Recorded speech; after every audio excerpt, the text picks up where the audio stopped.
Verset 1. L'emploi du sang.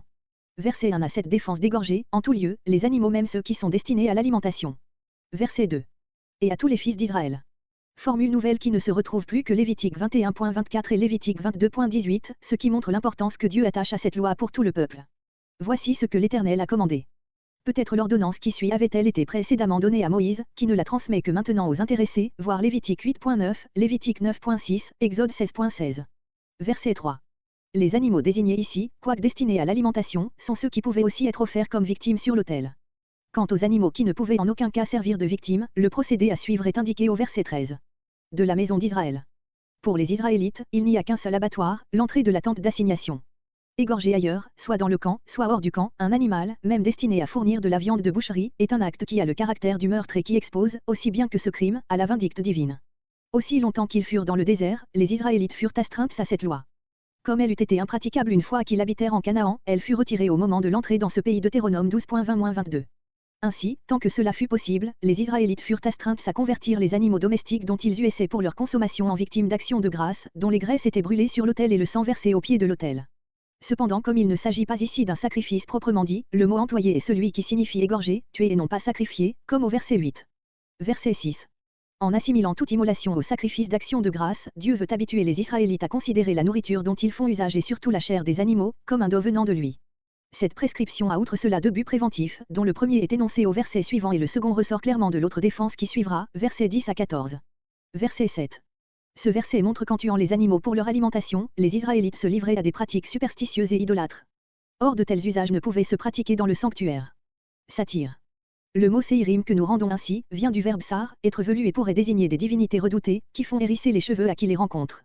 Mais comme ces êtres sont adorés dans la campagne, verset 5, et Q. Ésaïe 13.21, Ésaïe 24.14, décrit ces mêmes séirim habitant dans les déserts et s'y livrant à leur danse, il faut plutôt voir en eux les divinités agrestes qu'on représentait sous la forme d'êtres velus, tenant à la fois du bouc et de l'homme et que l'on appelait des satyres.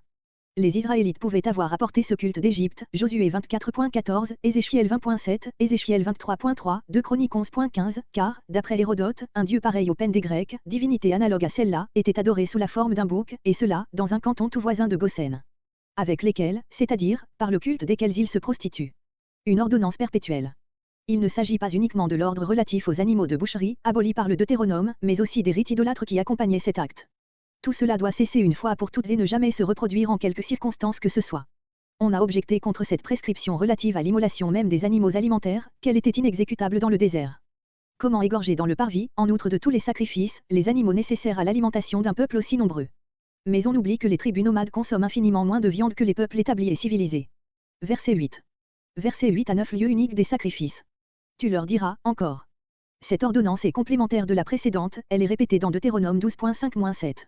Mais Deutéronome 12.8 prouve qu'elle ne fut pas plus fidèlement observée à cette époque que celle de la circoncision, Josué 5.5.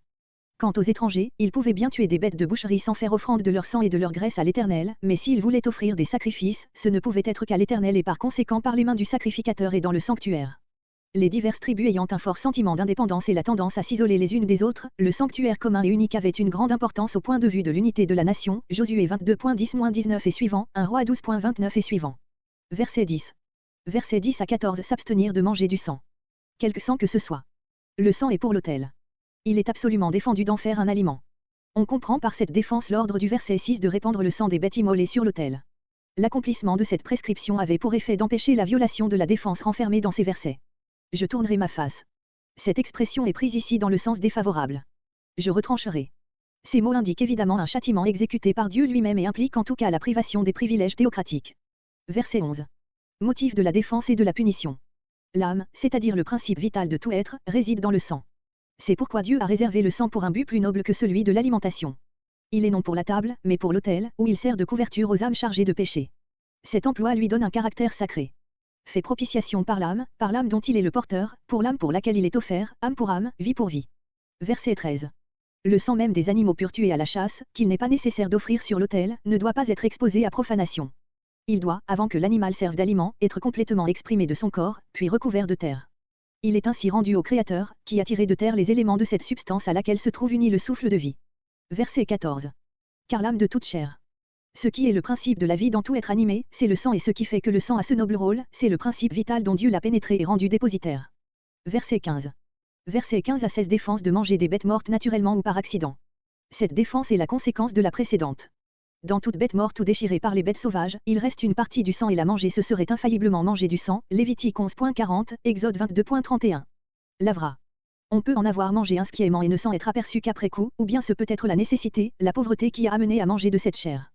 Le Deutéronome 14.21, diminue à l'égard des étrangers la rigueur de cette défense, sans doute en raison du changement de position du peuple, une fois qu'il sera établi en Canaan. Il permet aux Israélites de donner la bête morte aux étrangers pour qu'ils la mangent, ou de la vendre à quelqu'un venu du dehors. La défense pour les Israélites est maintenue dans toute sa rigueur, par la raison qu'ils sont le peuple consacré à Dieu. Verset 16. Elle portera son iniquité. L'indétermination de cette formule, comparée Lévitique 7.18, fait penser à un châtiment quelconque que l'Éternel trouvera bon d'infliger.